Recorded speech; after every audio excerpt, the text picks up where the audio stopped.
이번 시간에는 컴퓨터 과학과 코딩 함수에 대해서 같이 함께 학습을 해보도록 하겠습니다. 자, 함수에 대한 개요를 먼저 살펴볼 거고요. 함수를 이제 정의하는 방법, 그 다음에 함수의 구성 요소인 매개 변수, 반환값 이런 것들을 어떻게 되어 있는지를 같이 함께 학습을 하고, 마지막으로 내가 만든 함수, 즉 사용자가 정의한 함수를 어떻게 하면 만들고 어떻게 쓸 수 있는지를 실습을 한번 해보도록 하겠습니다. 자, 함수라는 개념을 먼저 한번 살펴볼 텐데요. 함수라는 거는 특정한 작업을 수행하는 명령어. 우리가 어떤 작업을 하려면 여러분들 순서에 맞게 어떤 알고리즘에 맞게 코딩을 할 거예요. 그런 명령어들이 여러 가지가 있을 텐데 그런 것들을 모아놓은 집합이라고 생각을 하시면 될 것 같고, 해당하는 함수는 이제 이름을 붙여서 필요할 때 불러 쓸 수 있도록 하는 구조를 가지고 있습니다. 자, 다시 설명드리면 이제 수학에서 생각을 해보면요, 어떤 함수가 있다고 하면, 어떤 이런 함수가 있다고 하면 함수가 이렇게 정의되어 있다 라고 하면 입력값으로 가지고 있는 x 값이 뭔가 이렇게 들어가면 이 함수에 의해서 작업을 수행을 하고 나서 결과값이 출력이 되겠죠. 그죠? 자, 그게 바로 함수가 가지고 있는 역할인데, 만약에 입력값이 2였다 라고 하면 결과는 어떻게 나와요? 2의 제곱 더하기 2 곱하기 2 더하기 2를 할 거니까 9가 나오겠네요. 자, 이런 식으로 해당하는 입력이 이런 우리가 요구하는 이런 공식에 의해서, 즉 명령에 의해서 작업을 한 후에 결과값을 주는 거예요. 자, 그러면 만약에 우리가 믹서, 어떤 가는 그런 믹서기가 있다 라고 하면 거기에 과일을 넣게 되면 결과는 뭐가 나와요? 주스가 나오겠죠. 자, 그래서 우리는 주스를 만들고 싶은, 즉 과일을 뭔가 가는 걸 할 때 믹서라는 명령을 넣어주면 이 해당하는 믹서기는 뭔가를 가는 역할을 하는 거예요. 가는 작업을. 그래서 어떤 게 들어오든 간에 나오고 하는 거는 이렇게 엑셀 형태로 나가겠죠. 그래서 딸기를 넣으면 딸기 주스가 될 거고, 바나나를 넣으면 바나나 주스가 되겠죠. 그래서 우리가 이제 프로그램상으로 표현을 하면 우리가 이름을 믹서라고 이렇게 짓고 안에 이렇게 괄호를 써요. 자, 여러분들 기존에 있었던 함수들을 쓸 때 뒤에 괄호가 따라 붙었다라는 거 알고 있죠? 자, 그래서 우리가 믹서라는 거를 함수로 표현하려면 이렇게 쓸 수가 있다라는 거예요. 그래서 필요한 값을 입력받아서 정해진 작업을 수행한 다음에 그 결과물을 다시 출력 또는 반환하는 거를 우리가 함수다라고 하겠습니다. 이런 함수들은 코드, 즉 우리가 프로그래밍 입장에서는 어떤 특징을 가지고 있냐, 이런 믹서라고 있는 함수가 있고, 예를 들어서 얼음을 만드는 아이스라는 함수가 있다고 가정을 해볼게요. 그럼 우리가 얼음이 들어있는 주스를 먹고 싶으면 믹서를 통해서 엑셀을 만들고 아이스를 통해서 물을 넣어서 얼음을 이렇게 만들어서 얼음이 들어있는 주스를 만들겠죠. 근데 이 얼음 대신 제가 만약에 커피를 넣었다 라고 하면 얼음이 물로 되어 있는 얼음이 아니라 커피로 되어 있는 얼음이 되겠죠. 자, 이렇게 입력에 따라서 출력이 달라져요. 하지만 뭔가를 얼리는 역할, 뭔가를 갈아내는 역할, 이런 것들은 해당하는 함수가 하게 되는 거죠. 그렇다고 하면 우리는 차가운 걸 먹고 싶으면 이렇게 하면 차가운 게 만들어질 거고요. 해당하는, 만약에 아이스를 다른 요소로 하고 싶다라고 하면 이 해당하는 거를 바꾸기만 하면 되는 거지, 전부 다 이걸 한 덩어리로 만들게 되면 전부 다 따로따로 쓸 수가 없겠죠. 그러면 뭔가 고치려고 하면 전부 다 고쳐야 되는 그런 번거로움이 생기게 될 거예요. 자, 그래서 함수라는 거는 이름을 가지고 있고 한 번 정의하면 같은 코드를 계속 반복하지 않고 여러 번 출해서 사용할 수 있는 재사용성이 가장 큰 특징이 되겠고요. 그리고 복잡한 기능들을 독립적인 단위로 분리를 해서 관리하는 거예요. 전체적인 걸 하는 게 아니라 아까 말씀드렸듯이 혼합하는 거와 얼리는 거 각각 구분해서 한다고 하면 내가 주스를 먹고 싶으면 믹서기에 갈아서 하는 거고, 아이스가 있고 뭐 커피가 여러 가지가 있다고 하면 그가 기능들을 통해서 이렇게 내가 불러다가 합치게 되면 새로운 또 다른 것들을, 우리가 원하는 것들을 얻어낼 수가 있겠죠.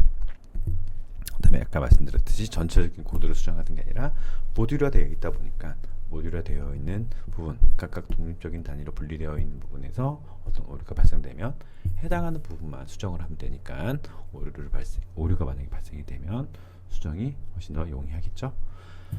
자, 그 다음에 기능별로 분리되어 있으니까 어떻게 코드가 흐름되어져 있는지를 이해하기가 훨씬 수월하다라는 이야기가 되겠습니다. 자, 그러면 함수는 어떤 종류가 있을까라는 거예요. 파이썬에서는 함수를 어떻게 정의하냐, 그 다음에 어디에 활용하냐 라는 거에 따라서 다양한 종류로 구분되어집니다. 대표적인 걸로는 정의 방식에 따른 이제 분류가 될 텐데요. 자, 내장함수라는 거는 파이썬이 기본적으로 제공하는 함수를 이야기하는 거예요. 우리가 만들어내는 게 아니라 파이썬이 가지고 있는 기본적인 함수, 즉 우리가 그동안 봐왔던 함수라고 생각하시면 될 거예요. 자, 프린트, 자, 어떤 값을 출력을 할 때 프린트 썼고요. 어떤 값을 입력받을 때 input, 그리고 어떤 값의 형태를 알아보고 싶을 때 type, 또 int, string, len 이런 것들을 괄호를 통해서 같이 함께 썼었던 겁니다. 그게 바로 파이썬이 기본적으로 제공하는 함수라고 해서 우린 그걸 내장 함수라고 합니다. 자, 그 다음에 파이썬은 잘 아시겠지만 오픈소스 프로그램이죠. 소프트웨어죠. 자, 해당하는 오픈소스라는 거는 해당하는 것에 대해서 누구나 개발에 참여할 수도 있고 해당하는 것을 배포할 수 있겠죠. 자, 그런 것들을 미리 만들어 놓은 게 있을 거예요. 다른 모듈 또는 라이브러리 이런 것들, 즉 다른 개발자들이 미리 만들어 놓은 거예요. 근데 그 중에 내가 쓰고 싶은, 내가 원하는 프로그램을 구현하는데 편리한 기능 또는 유용한 기능들을 가지고 있다 라고 하면 해당하는 모듈 또는 라이브러리를 임포트해서 사용할 수가 있어요. 그래서 예를 들면 수학적 계산이 필요할 때는 매스라는 모듈 안에는 수학을 계산할 수 있는 다양한 함수들이 정의가 되어 있어요. 그거를 우리가 일일이 다 뭐 제곱근의 역할을 계산을 하고 싶을 때 해당하는 작업들을 다 정의했을 게 아니라 이미 매스라는 모듈에는 sqrt라는 제곱근을 구하는 함수가 이미 있어요. 그거를 임포트해서 해당하는 메소드 안에 있는 함수들을 이렇게 모듈점하고 해당하는 것들을 불러내면 구에 대한 제곱근을 구해줘 해서 출력을 해줘 라고 하면 결과는 바로 이렇게 구할 수가 있어요. 근데 이런 것들을 만약에 우리가 일일이 다 짠다고 하면 얼마나 번거롭겠습니까? 그래서 우리가 이런 것들을 함수를 통해 정의를 해놓고 그런 것들을 재사용하거나 하게 되는 겁니다. 자, 그럼에도 불구하고 내가 만들고 싶은 게, 즉 내가 하고 싶은 그런 해당하는 작업이 없다 라고 하면 나만의 함수를 만들어내는 거예요. 그게 바로 사용자 정의 함수가 되겠습니다. 그래서 사용자 정의 함수를 만드는 방법은 이렇게 데피니션, 뭔가 정의한다는 거예요. 그래서 def라는 키워드를 사용해서 본인이 원하는 함수를 정의할 수가 있습니다. 그래서 해당하는 함수를 정의하는 것은 def라는 이런 키워드 중요합니다. def 쓰고, 함수는 이름을 갖고 있으니까 이름을 쓰고 거기에 괄호 쓴 다음에 함수에 들어갈 작업들을 쭉 이렇게 나열을 해서 해당하는 함수를 불러오면 해당하는 작업들을 수행을 해서 결과물을 낼 수 있도록 만들 수가 있습니다. 자, 그거에 대해서 이제 다음 슬라이드에서 같이 함께 학습을 해볼게요. 자, 함수를 정의한다. 즉 사용자가 원하는 함수를 만든다. 사용자 정의 함수를 만드는 방법이에요. 자, def라는 키워드로 함수의 이름, 그 다음에 함수의 재료, 즉 입력값, 그걸 우리가 매개변수라고 하는데요. 매개변수, 그 다음에 그 함수가 실행됐을 때 뭘 할 건지, 그 필요한 작업, 실행한 후에 어떤 값들이 출력될 건지, 어떤 값을 출력시킬 건지, 또는 어떤 값을 다시 반환시켜 줄지, 리턴 값, 이런 것들이 구성 요소가 되는데, 이런 것들을 나는 어떻게 하겠다라는 것을 정의해서 사용을 하게 됩니다. 그래서 함수를 구성하는 요소들을 하나씩 살펴보면, 함수를 즉 정의할 때 필요한 구성 요소들을 살펴보면요, 먼저 def라는 키워드를 활용해야 돼요.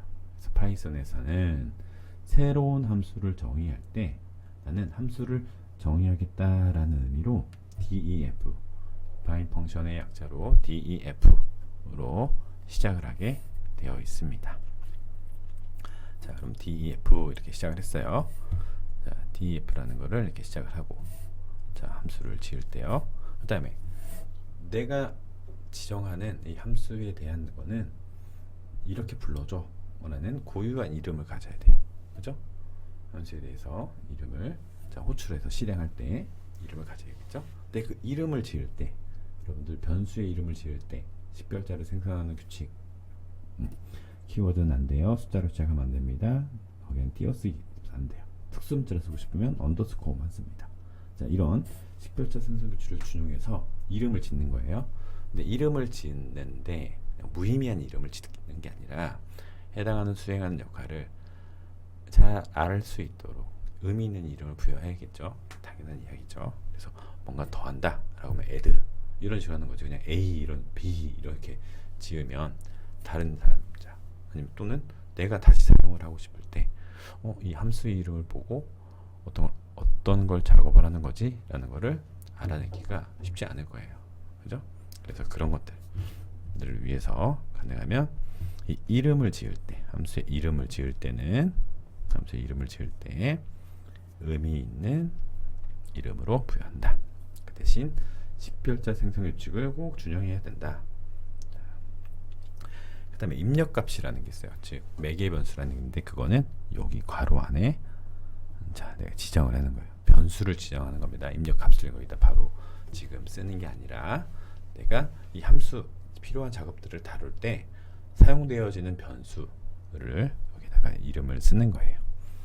그래서 해당하는 괄호 안에 정의를 쓰는데 때로는 변수에 매개 변수, 즉 매개 변수가 없을 수도 있어요. 그러면 비어 있는 거죠. 예를 들어서 우리가 렌하고 괄호치고 되어 있는 거에다가 우리 나중에 값을 그냥 쓰게 되는 거잖아요. 그죠?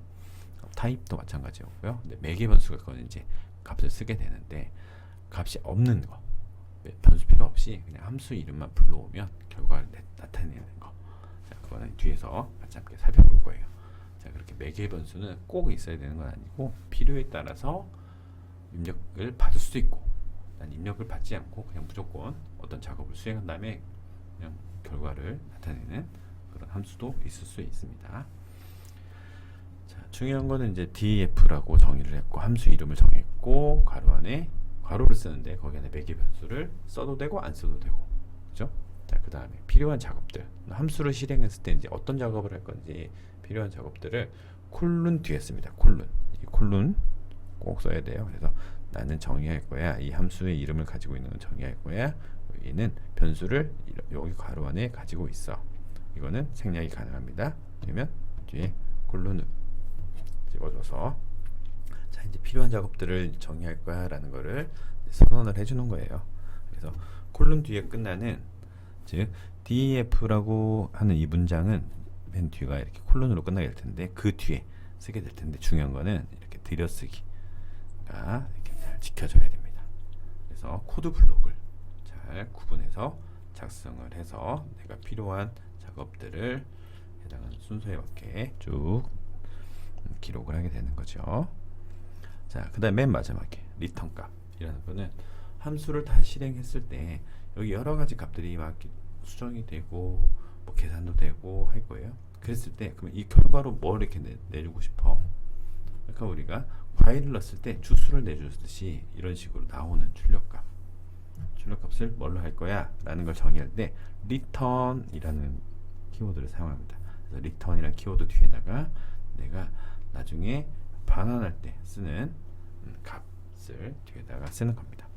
이때 반환하는 값은 없을 수도 있어요. 없거나 또는 하나만 존재하게 되는 거죠.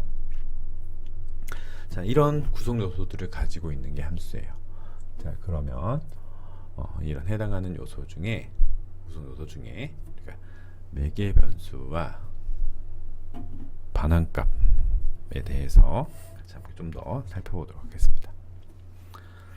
자, 함수는 아까 설명드렸듯이 매개 변수가 있어도 되고 없어도 되고 라고 했네요. 반환값도 없을 수도 있고 하나만 가질 수도 있다. 이런 얘기를 했었어요. 그래서 즉 함수를 매개 변수와 반환값을 필요에 따라서 사용하게 될 텐데요. 이게 있냐 없냐에 따라서 함수가 구분되게 되는 겁니다. 그래서 함수라는 걸 정의할 때 어떤 필요한 작업들을 여기다 쭉 이렇게 쓰게 될 텐데 거기에 입력값을 받아서 실행하는 게 있고 입력값이 없이 실행되는 게 있고 실행만 하고 출력은 필요 없고 실행해서 출력까지 하고 자, 여러 가지 이런 경우의 수가 생기는 거예요. 자, 그래서 그 해당하는 그 매개 변수와 반환값의 유무에 따라서 구분하는 함수에 대해서 살펴보도록 하겠습니다. 자, 매개 변수도 없고 반환값도 없는 함수를 만들어 본다. 가장 기본적인 기본 함수라고 보시면 될 거예요. 그래서 어떤 값도 입력받지 않고 즉 나는 그냥 해당하는 정해진 단순히 정해진 작업만 수행하고 그냥 종료할 거야 라는 거예요. 자, 예를 들어서 hello라는 이름을 가지고 있는 함수를 만들 거예요. 만들기 위해서 def 썼네요. 자, def하고 괄호를 썼는데 여기 안에 매개 변수를 쓰지 않았어요. 매개 변수를 쓰지 않았다. 매개 변수를 쓰지 않으면 이거는 그냥 단순히 밑에 있는 작업만 하라는 의미가 되겠네요. 그래서 hello를 불러오면 어떤 작업해? 그냥 프린트를 해주래요. hello python이라는 거를 그냥 프린트만 해주는 거네요. 실행을 해보면 hello라고 되어 있는 함수를 자, 이름을 불러오는 거죠. 불러와서 여기 안에 매개 변수 안 쓸 거니까 그냥 괄호만 써서 함수를 불러오면 뭐가 돼요? 자, hello python이 그냥 단순히 실행이 되는 거예요. 자, 그러면 다음에 hello 부르면 또 hello python, 또 hello 부르면 hello python 이렇게 될 거예요. 그렇게 되니까 매번 불러올 때마다 그냥 이 프린트 hello python만 하고 그냥 끝나버려요. 자, 이런 방법이 있고요. 자, 이번에는 매개 변수를 갖게 하는 거예요. 자, 매개 변수로 이번에는 하나 변수 txt라는 걸 넣었어요. 그래서 이게 들어오면 프린트 해줘. 그냥 너는 변수를 그냥 프린트 해주는 거네요. 자, 그래서 내가 hello 하고 안녕 파이썬이라고 쓰니까 안녕 파이썬 이렇게 출력이 되는 거예요. 그러면 이 변수 값이니까 여기는 매개 변수를 바꾸면 그죠? 여기다가 hi라고 쓰면 밑에 hi 파이썬 이렇게 써지겠죠? 그죠? 안녕 대신 hi 쓰면 hi 파이썬이라고 변수 안에 할당을 하면 출력되는 값은 프린트만 실행될 거니까 여기가 그런 식으로 결과가 바뀌게 되겠네요. 자, 매개 변수가 있냐 없냐에 따라서 형태가 조금씩 달라지는 거를 보셨죠? 자, 그 다음에 이번에는 반환값만 있는 함수. 자, 매개 변수는 없어요. 매개 변수는 없고 반환값만 있어요. 예를 들면 이렇게 랜덤 되어 있는 숫자를 뽑아내는 거예요. 자, 랜덤이라는 그 모듈 안에는 이렇게 랜덤 되어 있는 정수형을 뽑아내는 이런 함수가 있어요. 이런 함수를 가지고 그냥 결과만 보겠다는 거예요. 그래서 내가 그냥 get random number라는 자, 이거는 이제 함수명은 이제 본인이 짓는 거죠. 사용자가 정의한 거죠. 정의했어요. 정의했는데 나는 이 해당하는 거는 실행이 한 뒤에 결과값을 랜덤한 1부터 100까지 사이에 있는 랜덤한 값을 돌려줘 라는 거예요. 반환값만 달라는 거예요. 그러면 실행을 시키면 해당하는 값들이 매번 랜덤하게 이렇게 결과만 달려줍니다. 여기에 어떤 입력값을 받은 게 없어요. 자, 만약에 랜덤한 넘버를 내가 범위를 주겠다. 지금 1부터 100까지를 여기서 이제 여기에 반환값을 이미 정했지만 만약에 난 1부터 50까지 하겠다라는 거를 뭐 1,50 이렇게 각각 변수를 할당을 할 수도 있겠죠. 자, 이거는 이제 매개 변수가 있는 거고 이거는 매개 변수가 없이 여기 설명되어 있는 거는 매개 변수가 없이 이미 여기서 실행이 된 값은 이 해당하는 값들이 그냥 출력이 되도록 하는 그런 구조문이 되겠습니다. 자, 그 다음에 매개 변수도 있고 반환값도 있고 약간 이제 추가적으로 말씀드렸던 거죠. 만약에 어떤 숫자를 더한다 라는 함수를 내가 만든다 라고 하면 이름을 뭐 add 이렇게 적겠죠. 적고 두 수니까 두 수를 받아야 되니까 a, b 매개 변수 두 개를 여러분들이 이제 지을 거고 거기에 answer라는 또는 뭐 total 뭐 여러분들이 이름을 지을 수 있겠죠. 여기다가 두 수를 더해라 라고 해서 나는 이 결과값을 answer를 받을 거야. A와 B 숫자 두 개를 받았지만 결과는 answer의 값을 받아내겠다 라는 거예요. 이게 받아내면 반환을 해주는 거죠. 반환을 하면 그 반환의 값은 이렇게 할당을 해줄 수가 있어요. 그래서 add라는 값을 실행한 결과를 여기다가 이렇게 다시 넣어줄 수 있다는 이런 말씀입니다. 그래서 이 return이라는 게 없으면 네, add를 실행했을 때 그냥 결과 8 하고 그 결과 값은 어디에 저장되지 않고 사라집니다.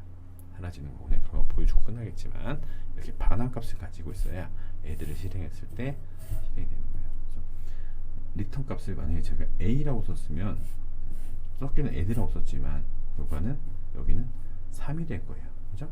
그래서 이거는 여기에 있는 명령에 의해서 결과 내가 반환해 줄 결과를 정의를 하는 것 뿐이지 마치 이 줄이 없어도 앤서가 구해지는 것처럼 생각을 하시면 안 됩니다.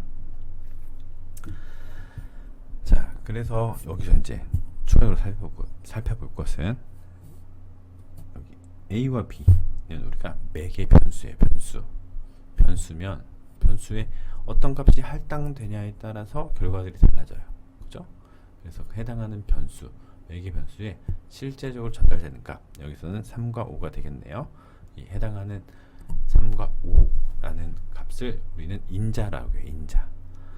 그렇다고 하면 인자는 중요한 것은 이 해당하는 3과 5가 여기 A와 B에 3과 5가 각각 들어갔을 때 어떤 수행을 하는지 보게 되면 더하기를 해요. 더하기.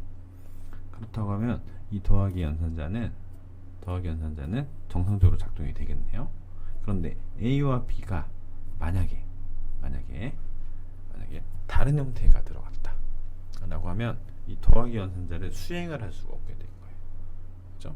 자, 물론 문자열이면 당연히 되겠지만 예를 들어서 A가 파이썬이고 B가 3이다 라고 하면 더하기 연산 할 수 있습니까? 없죠.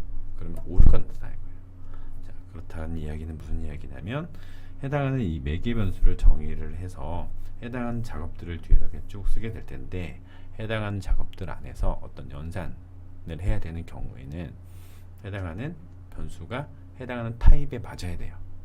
자, 그렇다는 이야기는 해당하는 각각 변수에 나중에 실제적으로 입력하는 이런 값들 3과 5 이렇게 해당하는 A와 B라는 매개 변수에 3과 5가 할당될 때 이 해당하는 값들이 요구하는 매개 변수가 처리되는 요구하는 데이터의 타입으로 적절하게 적합하게 할당이 되어야 된다라는 겁니다. 그래서 그걸 유의하셔야 돼요. 나중에 활용하실 때. 자, 그럼 여기까지가 이제 함수에 대해서 기본적인 내용들을 살펴봤고요. 여러 가지 형태를 가지고 실습하기를 한번 해보도록 하겠습니다.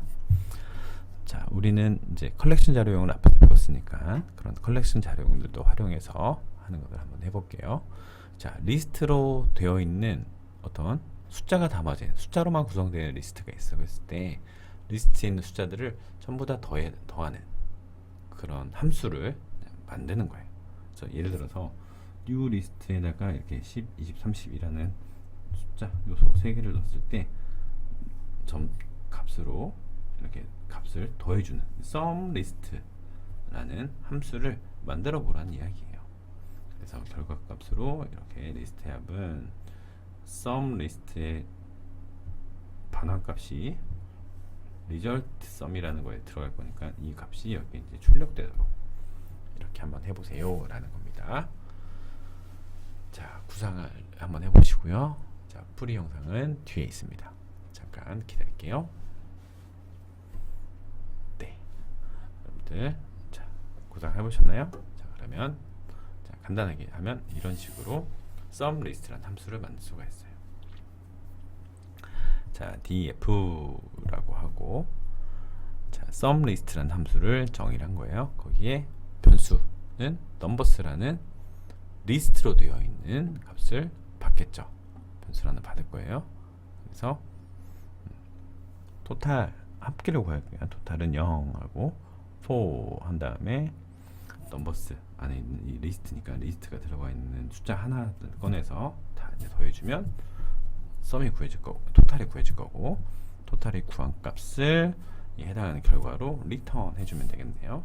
이런 식으로 반환하는 구조를 만들면 여러분들이 추가적으로 이런 함수를 정의하고 함수를 다시 호출을 해서 이 sum list라는 것을 호출해서 이 넘버 리스트를 여기다 넣어서 계산을 하면 리저트 썸이라는 계산이 될 거고, 그에 따라서 필요하면 이렇게 리스트들을 활용을 하면 될 겁니다. 자, 이게 간단하게 이제 더하기를 만드는 그런 함수를 여러분들이 정의해보는 거였고요. 자, 두 번째도 한번 해볼까요? 두 번째는 우리 앞서서 딕셔너리를 실습을 할 때 풀었던 그런 문제인데요. 자, 그 중에 해당하는 학생의 성적을 조회하는 프로그램을 만들어 보신 거예요. 자, 지금 무슨 이야기냐면 홍길동의 국어 점수를 알고 싶을 때 이렇게 홍길동 국어를 쓰면 해당하는 점수 80점, 90점 이렇게 알려주게 되는 거고, 김철수의 과학이라고 물어보면 김철수는 있는데 과학은 없네요. 과학은 없으면 존재하지 않습니다. 자, 정진우의 수학을 내주세요 하면 정진우가 학생이 없네요. 존재하지 않습니다. 이렇게 알려주는 성적조회 프로그램을 만들어 보고 싶은 거예요. 자, 그걸 우리는 getScore라는 함수로 정의를 해서 써보자는 겁니다. 자, 뒤에서 또 풀이 영상이 있으니까요. 잠시 여러분들 구상하는 시간을 가지시고요. 자, 풀이를 이제 보여드리도록 하겠습니다. 자, 코드를 작성할 때는 여러분들이 이제 구상을 하신 것들이 가지고 이제 푸셔야 됩니다. 자, 일단 설명을 드리면 getScore라는 함수를 이제 만들어요. 만들 텐데 해당하는 다룰 변수는 스코어 데이터라는 변수, 스튜던트 네임이라는 변수, 서브젝트라는 변수로 이름을 지어서 다룰 거예요. 자, 첫 번째로는 학생의 이름이 딕셔너리 안에 있는지, 우리가 앞에 있는 이 값을 딕셔너리로 받을 거예요. 축적 딕셔너리 앞에서 우리가 실습했었어요. 딕셔너리에 있는지를 볼 거예요. 그래서 해당하는 스코어 데이터라는 거는 성적표를 얘기하는 거예요. 성적표 안에 해당하는 이름이 있는지를 쭉 살펴보게 될 거고, 만약에 있다면 그 다음에 그 두 번째 있는 게 과목이 있는지 봐야겠죠. 그래서 과목이 있는지를 이제 볼 거예요. 그래서 과목이 있는 이름은 여기서 우리가 뽑아냈고요. 이런 과목들을 해당하는 우리가 알고 싶은 이 해당하는 과목으로 입력하는 변수가 그 값에 있는지 살펴봐서 있다고 하면 해당하는 학생과 해당하는 과목에 대한 점수들을 뽑아내서 보여줄 거고, 학생이 없거나, 자, if잖아요. 자, 없거나 학생이 있는데 과목이 없거나, 즉 둘 중에 하나라도 없으면 존재할 수 없습니다 라고 이렇게 표현하도록 간단하게 한번 작성을 해봤습니다. 이렇게 getScore라는 함수를 정의해서 getScore라는 함수는 이런 역할을 할 거야 라는 실행문을 만들어 놓고 get 함수를 이렇게 실행을 해보면 이 스코어라는 거는 이제 입력해야 되는 성적표예요. 성적표는 달라질 수 있으니까 이게 여기에 이렇게 들어가게 되는 거예요. 자, 그래서 getScore라는 걸 실행을 해서 이 해당하는 성적표 안에 홍길동이 있으면 있구나 하고, 그 다음에 점수, 국어 점수를 찾아서 점수를 알려주는 거고, 여기 안에 김철수가 있어요. 있는데 과학은 없죠. 과학은 없으니까 존재하지 않습니다. 이런 식으로 표현될 거예요. 그러면 이 스코어라는 성적표 데이터만 달라지면 이런 것들도 바뀌어서 해당하는 값들을 찾아내는 그런 프로그램들이 완성이 될 겁니다. 자, 여기까지 컬렉션 자료원과 함수에 대해서 같이 함께 학습을 해봤습니다. 기타 이제 뒷부분은 이제 전북대학교에서 유기훈 교수님께서 같이 설명을 드릴 테니까요. 여러분들 컨텐츠 잘 활용하시고 학습하시다 혹시 궁금하신 사항이 있으시면 이 메일로 물어보시면 제가 답변을 해드리도록 하겠습니다. 자, 이상 컴퓨터 과학과 코딩에 대해서 심화편 컬렉션 자료원과 함수에 대해서 설명을 드렸습니다. 수고 많으셨습니다. 감사합니다.